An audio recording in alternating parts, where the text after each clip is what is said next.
Yan, kumusta kapatid, kaibigan, kababayan? Dito ako ngayon sa ni Tweety. Yung ibon na yung bago pa lang ako nag-YouTube, kasama-sama ko lagi kapatid. Yung handpid ko na pinlaki eh. May isang taon na rin siya nawala. Sabi ko sa kanya, hanggat nag-YouTube ako, tuloy-tuloy pa rin ako kahit wala na siya kasi yung buhay pa yung kapatid.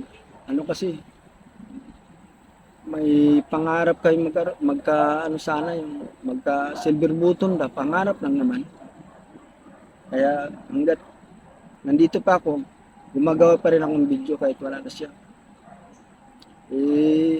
Dito lang naman siya sa ilalim ng ubasan, naka ano, sinisilinto.